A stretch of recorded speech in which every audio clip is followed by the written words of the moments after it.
Voy a hablaros en este ratito del último libro de Cecilia Udave, un libro que hemos estado esperando en Alicante con mucho cariño. Se llama Al final del miedo y ha sido mi lectura este fin de semana. Tengo que decir que, aparte de que me gusta mucho esta autora y por lo tanto pues siempre la miro sus trabajos con mucha benevolencia, ciertamente me lo he pasado en grande. Ha sido un libro que he disfrutado muchísimo, la autora vuelve a sorprenderme. Aquí en Alicante la estamos estudiando como una representante de la narrativa de lo inusual, ¿no? Una especie de innovación en los géneros de lo fantástico, y creo que en este libro da un paso más. Hay una de las cosas que más me gustan del final del miedo, es que es un libro sin final.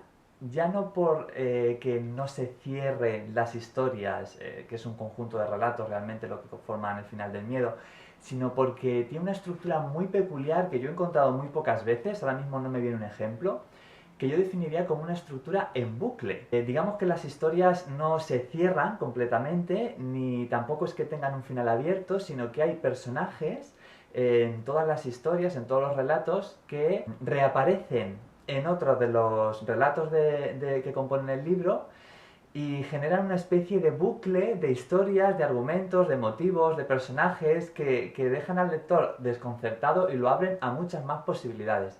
Es un libro muy inteligente, escrito de una forma muy inteligente, muy calculada. Domina muy bien los lenguajes de lo insólito, de lo inusual, podríamos decir también. Y eso está por descontado porque lo lleva haciendo Cecilia Odave durante muchos años.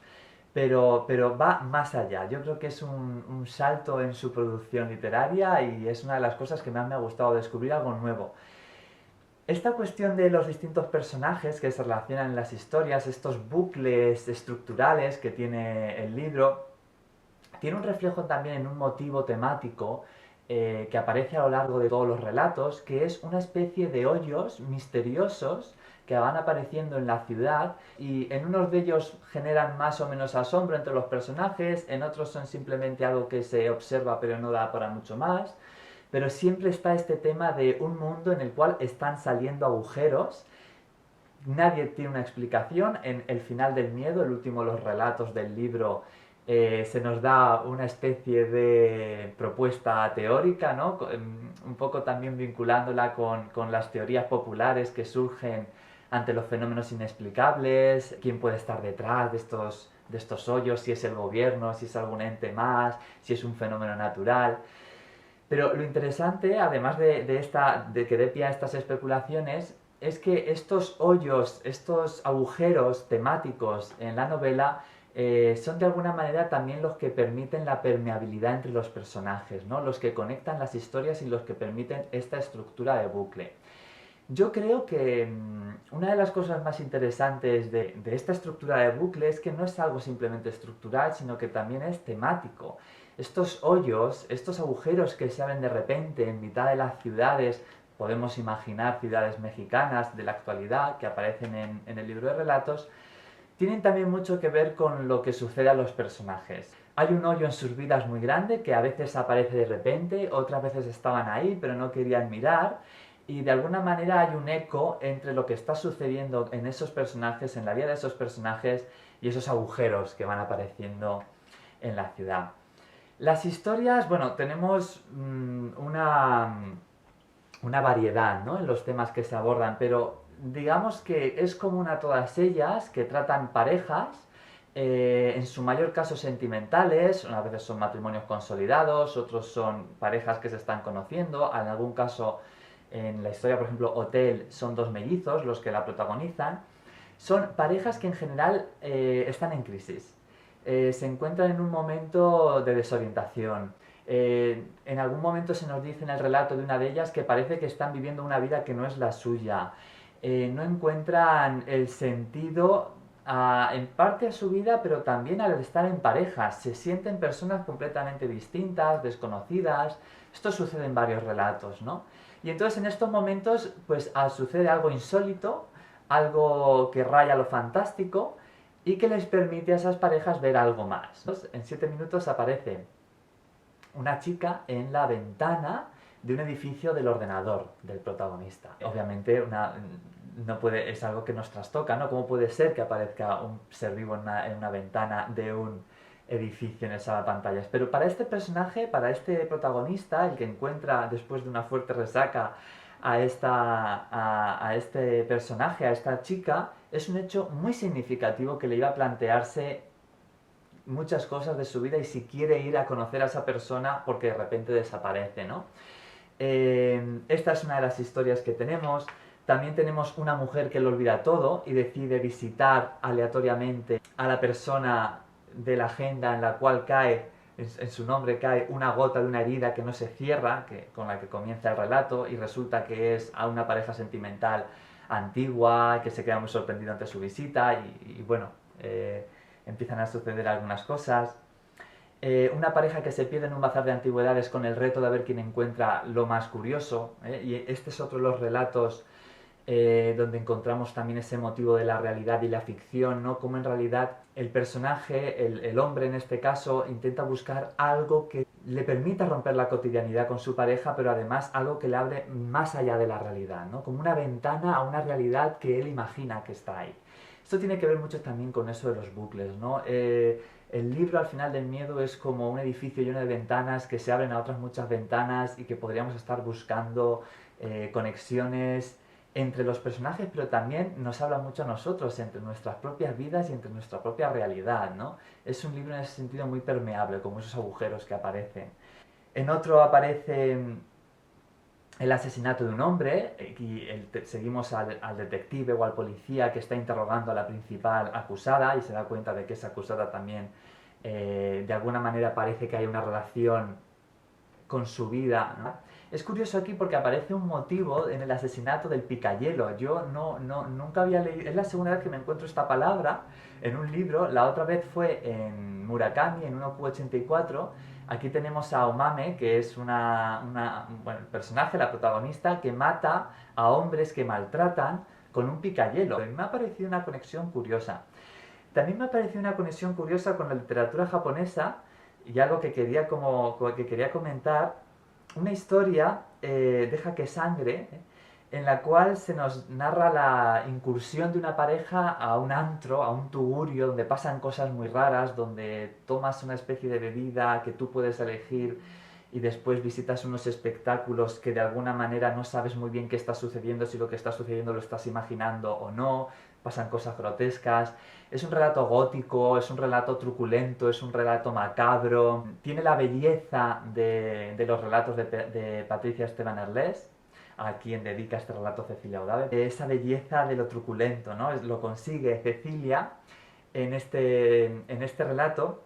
Y además hay un episodio también que en ese bar, ¿no? que va describiendo a los personajes que se encuentran en ese bar inaccesible de la ciudad, que hay que llegar de una forma muy extraña y la puerta no se abre de forma normal, tienes que esperar, bueno, este tipo de ambientes.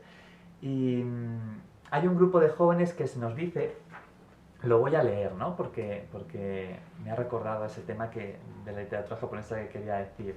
¿No? Entonces está describiendo los distintos personajes que se encuentran en ese tugurio, ¿no? En esa discoteca, en ese antro.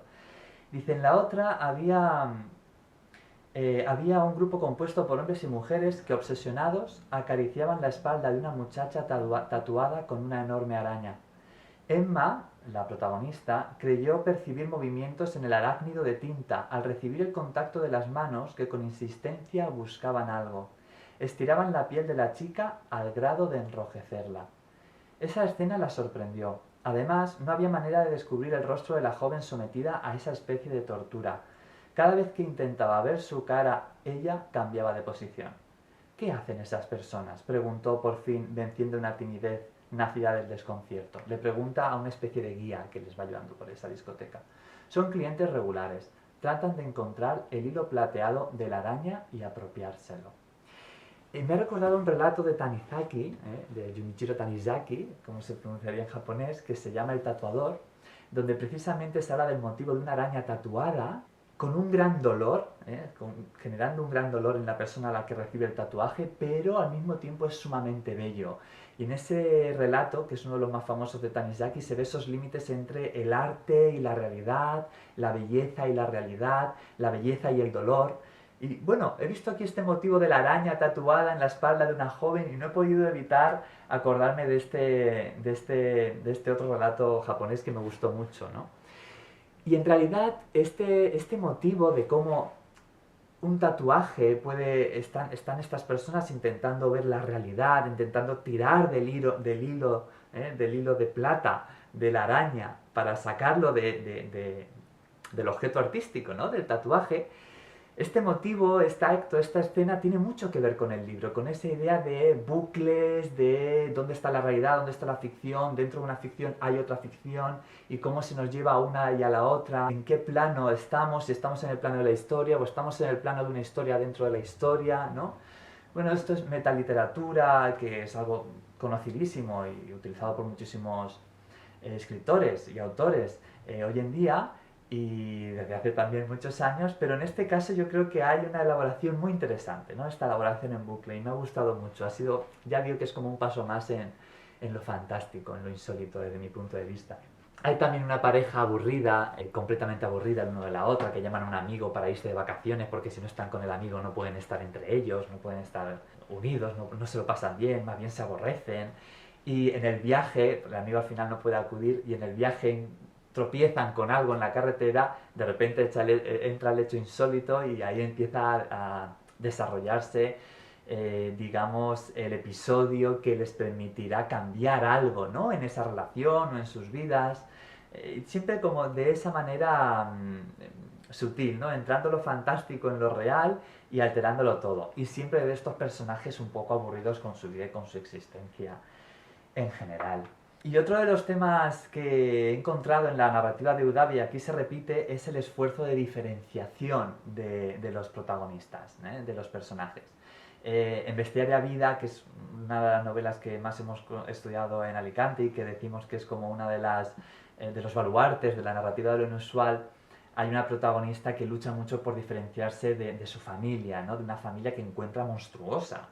Y aquí digamos que es un tema recurrente que aparece de nuevo en Eudave, lo he visto sobre todo en el relato de Hotel, en el que aparecen los mellizos, como la protagonista tiene una relación muy especial con su hermano, pero al mismo tiempo hay una lucha por poder diferenciarse de él, por ser ella misma, por no tener que estar siempre volcada hacia él y también poder dedicarse a ella un tiempo. Y las parejas en general en estas historias del final del miedo tienen este problema o esta situación, ¿no? Digamos que han metido su vida tanto en la vida de la otra persona que les cuesta diferenciar y esto les tiene que llevar a un punto de inflexión que la narradora y la autora se esfuerza por mostrar, ¿no? El primer relato de 7 minutos, voy a leer 2 frases, me sirven también para hablar de otra cosa que me parece interesante. En 7 minutos empieza diciendo: Jorge descubrió de pronto un hueco en su cabeza donde cabía el vacío de su existencia, la opacidad de su presente. En estas primeras palabras ya entra la noción de vacío, de hueco, recordarlo de esos hoyos que aparecen en los relatos que mencionábamos antes. Me ha recordado mucho también, mientras lo leía, estos huecos, estos hoyos que van apareciendo y que tenemos que intentar nosotros saber qué pueden ser o qué significado tienen. Me han parecido un ejercicio muy interesante de lo que Wolfgang Iser, en la estética de la recepción, planteaba como espacios de indeterminación. Esos huecos que hay en todo texto y que el autor no rellena porque posee el lenguaje narrativo en un porcentaje siempre de indeterminación, un porcentaje siempre de abstracción que permite que el lector o la lectora concrete. Entonces, estos espacios de indeterminación se abren en la novela de una forma abisal, ¿no? Es muy fácil meterte en ella, en los distintos relatos, es muy fácil encontrarte, es muy fácil elucubrar y es muy gozoso, ¿no? Que creo que es lo que me ha hecho a mí disfrutar tanto los relatos del libro durante este fin de semana. El pasármelo también imaginando y recreando y viendo esos hoyos que de repente se abrían y qué relación tenían con la vida de los personajes, con mi vida también como lector, ¿no? En estas historias que va planteando. Y bueno, como el fenómeno de la lectura, esos espacios de indeterminación, en este caso están casi físicamente, ¿no? Son hoyos que se abren y las primeras palabras del primer relato de esta colección de relatos hablan de eso, ¿no? De ese hueco en la cabeza, ese vacío de la existencia que de alguna manera la literatura va a intentar rellenar, ¿no?, en estos personajes. Y bueno, y para concluir, pues quería decir algo muy importante. De hecho, yo creo que es uno de los principales motivos, de hecho, para leer este libro, ¿no?, esta colección de relatos, que es el humor. Es un libro tremendamente divertido. Cecilia Udave genera unas situaciones de tensión, en algunos momentos de angustia existencial. ¿Quién soy yo? ¿Qué hago con esta persona? ¿Qué hago ahora que me levanto resacoso? ¿Me tomo otro tequila o no? Pero son las 10 de la mañana, ¿cómo lo voy a hacer? ¿No? Genera una serie de situaciones de angustia y de tensión que resuelve muy bien con el humor. El humor da ese contrapunto que tiene un punto de negro, ¿no? Tiene un punto de macabro en algunas situaciones, pero en otras cosas, en otros momentos es tremendamente divertido. Es incluso cinematográfico en ocasiones, como de comedia, también teatral. Me ha parecido divertidísimo. El humor en Cecilia Udave es algo que está en prácticamente todos sus relatos y en todas sus novelas.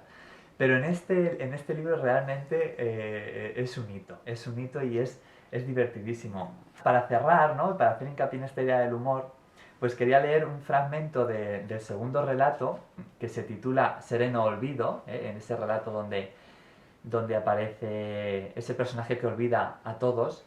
Y bueno, ella decide ir a visitar, se le queda una gotita de sangre de su cabeza a la agenda y dice, pues voy a visitar a esta persona. Y se acuerda de todo lo que es la ciudad, lo que no se acuerda de los nombres y de las personas.